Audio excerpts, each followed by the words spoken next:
Hi everyone! Finally back to business. After a couple of months we spent moving from one place to another. Now finally we have our own place and we are back to business.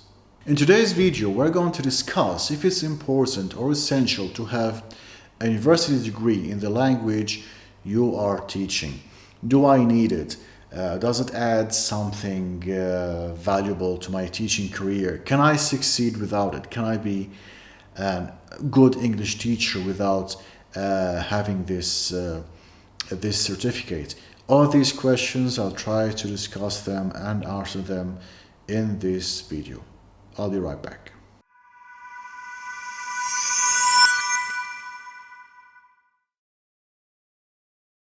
The answer to the main question is no. It's not essential. Yeah, I know. In my videos, I usually discuss the points first and then at the end or during the video, I give the final answer. But in today's question or today's topic, I don't think it's that difficult and it doesn't take so much time and discussion just to answer this simple question. No. Your high education degree, your bachelor or master's in language is not essential. Yes, you can be successful without it, but it's important and it's good to have it. It adds, or let's say it gives you good advantage over other people who teach but they don't have this certificate. The question is, or let's say the second question is, how can I benefit from this certificate or this diploma or whatever you want to call it? And what advantages does this diploma or certificate give me? Let's take a small and simple example. We all know that when teaching the language, we come across several situations and several cases when we say, or we have to say, or let's say answer the students that we do this and this and that because these are the rules. That's the grammar. We cannot change that. In most cases, or let's say some situations, this is the only correct answer. And the only available answer, because in any language you come across situations when there is actually no real explanation. But we can sometimes come across situations when there is some kind of explanation which we can give to the students, but for one reason or another we just ignore that and just say these are the rules.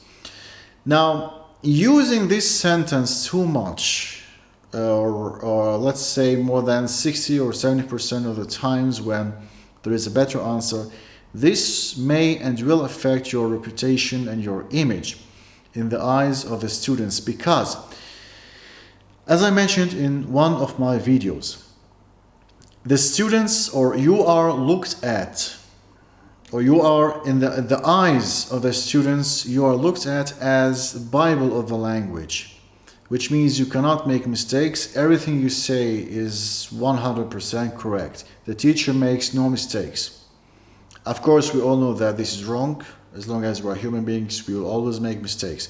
But that's what the students think. So, if you always repeat this sentence, these are the rules, these are, that's the grammar, that's what people say, that's what the language specialists say. Repeating that would finally damage your image and reputation in the eyes of your students. So make sure you only mention this sentence, you only mention this phrase when there is no explanation or when you cannot find an explanation.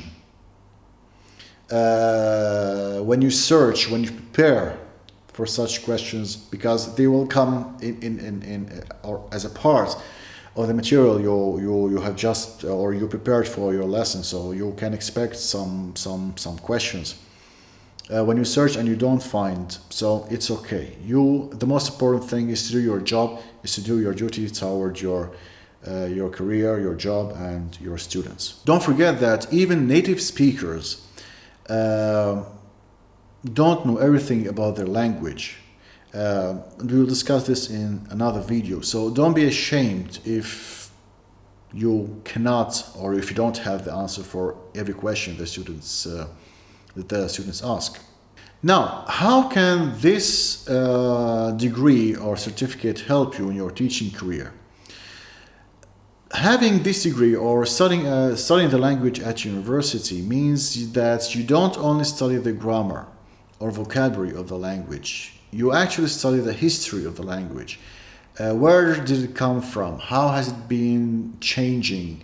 What factors governed these changes? In brief, you study almost everything about the language. And I'm not saying that everything you study about that language would come in handy one day. No, sometimes you really study something which you never use and which you don't need.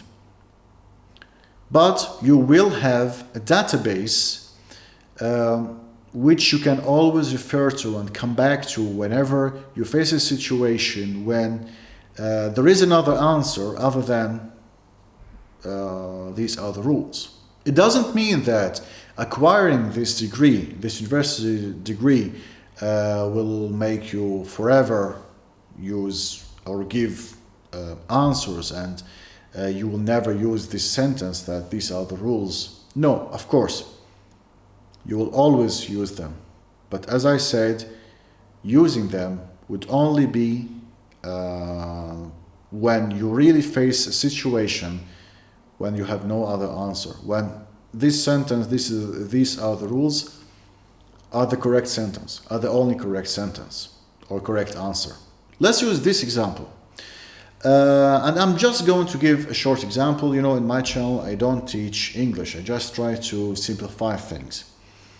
Let's have an example about comparisons. Now, most people, not all, most people who don't have a university degree in the language they're teaching will simply say that we use ER, IER, or EST or IEST with short adjectives, while we use more than and that most with long adjectives. The critical point is here. Now, as a person who has a university degree, who spent many sleepless nights trying to look for a specific piece of information in the library or online, the books you read, the research papers you made or you wrote, the graduation project you spent weeks or even months preparing for, all of these factors would pay off now at this moment, and you'll simply find out or tell the students that we are not talking, or in comparisons, we are not talking about how many vowels we have in an adjective, but how many sounds we have in a word or in an adjective. So actually cheap, it's not about the E and A, it's about the only one sound, which is E. Not cheap, but cheap. So we have one sound, which means we use ER at the end.